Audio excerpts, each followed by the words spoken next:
can eat it. Oh. Oh, nice. Is that yummy? Yes. As you guys hear, it's kid approved.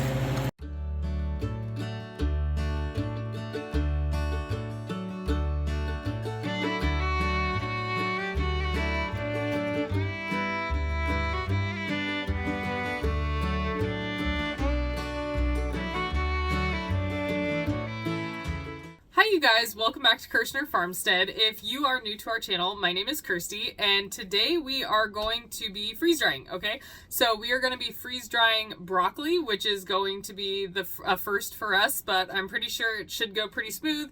There's not a ton of liquid in broccoli, so there's not really a lot that can go wrong.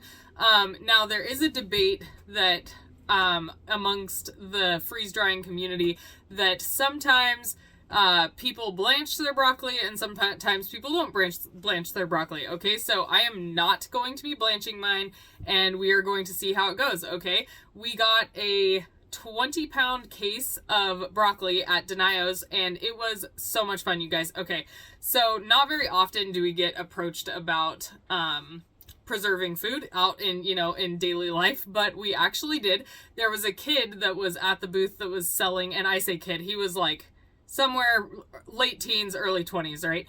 And he was like, wow, what are you guys gonna do with all that broccoli? And I think Hunter asked, oh, what are we gonna do with it, Mom? And I was like, we're gonna freeze dry it. And the kid was like, what, freeze dried broccoli? And I said, yeah.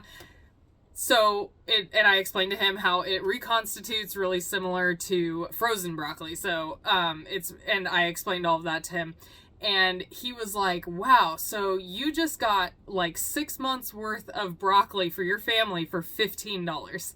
And you guys, I cannot express to you how happy it made me that a young person put that together, okay? We have like adults, like older adults that we know that don't put the importance of food storage together like that. Like we now have 6 months worth of broccoli for our family, and we paid $15 for it, right? And it is literally as good, if not better, than frozen because we don't have to rely on a freezer for it, right? Okay, you guys, so I just had to tell that little story, and now let's get to chopping up the broccoli. Okay.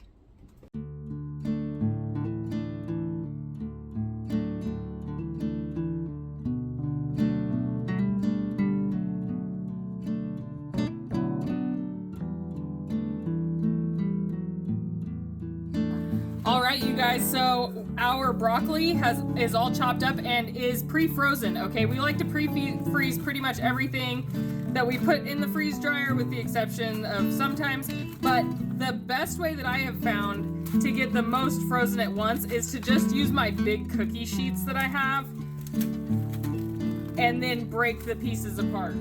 So it should be pretty easy to break the pieces apart as long as you didn't get them too wet when you were washing them, okay? Now we are going to take and transfer our individual broccoli florets onto our freeze dryer trays, and then we will get them out to the freeze dryer.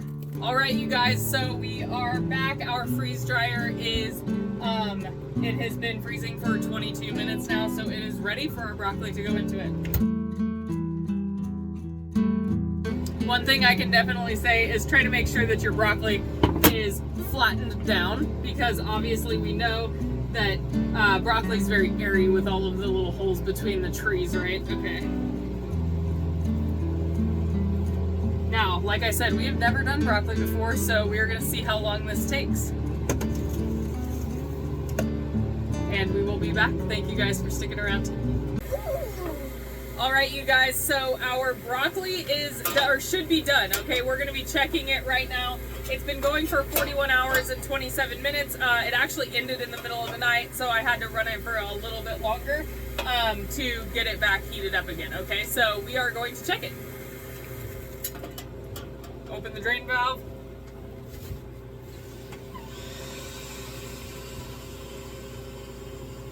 I have a feeling that it's going to be done because broccoli isn't like a super wet vegetable, right? Colt's in here with me.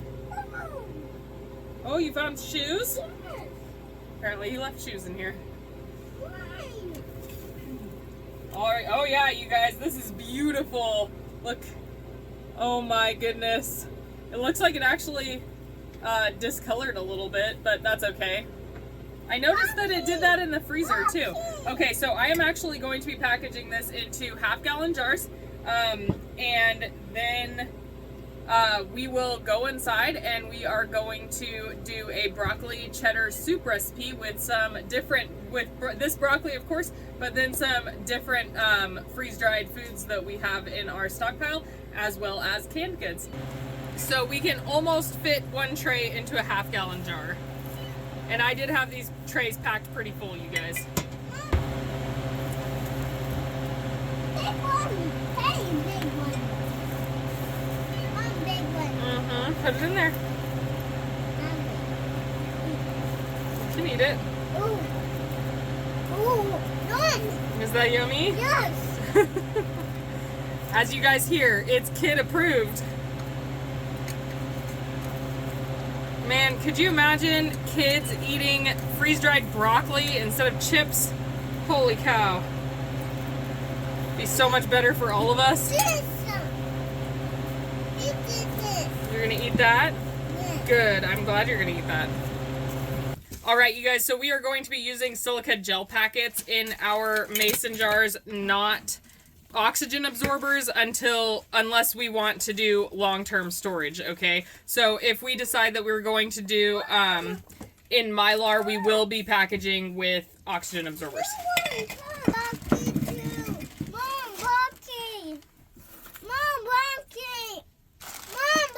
Yeah. More broccoli. You guys, this is why I think it's so important to have your kids with you and to teach them about food storage, because how else are they going to learn, right? We got to make sure that we teach them everything we know, and then they can go on to learn more, right? That's the hope anyway. All right, you guys, we're going to get inside. All right, you guys, now we are ready to make our broccoli cheddar soup, okay? We're going to put an entire stick of butter into our pan and let it melt. Now we are going to add in one whole white onion. I did not mean to hit the bowl on the pan like that. And about 3 cloves of garlic. And then we are going to saute them up until they are nice and caramelized. All right, guys, now we are going to add in about 1/2 cup of flour.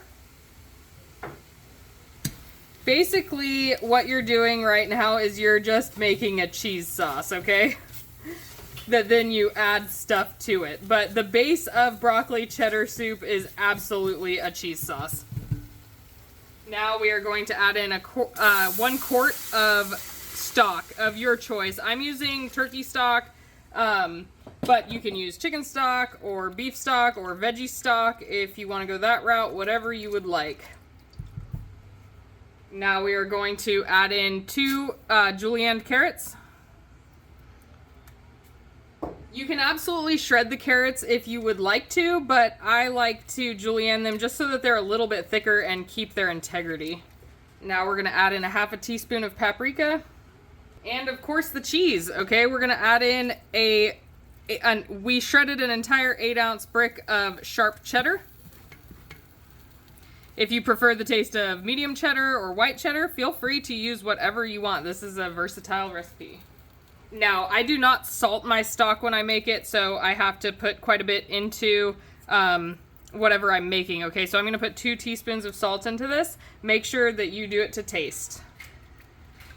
And I would be adding black pepper right now, but we are actually out, so if you like pepper, add that in right now also. Okay, we are going to, grab that silica gel packet. And we are going to add in an entire 1/2 gallon of our freeze-dried broccoli, okay? If you guys would like to make this recipe with fresh broccoli, you don't need to put as much liquid in it, okay? Because the broccoli, I made sure to increase the stock and the milk amount to compensate for the fact that my broccoli is going to be soaking up a lot of the liquid.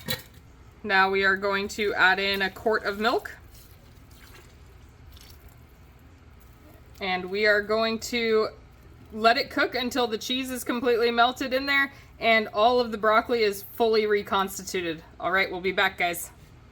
All right, you guys, look at that delicious broccoli cheddar soup. We are going to have this with some pork chops for dinner tonight. I hope that you enjoyed this video, and I hope that you learned not just about freeze drying, but also about how to use your freeze dried food after you do it. Okay, so I hope that you guys will like and subscribe to our channel and share with your friends. Leave a comment below if you have any questions or suggestions, and as always, have a blessed day. Bye.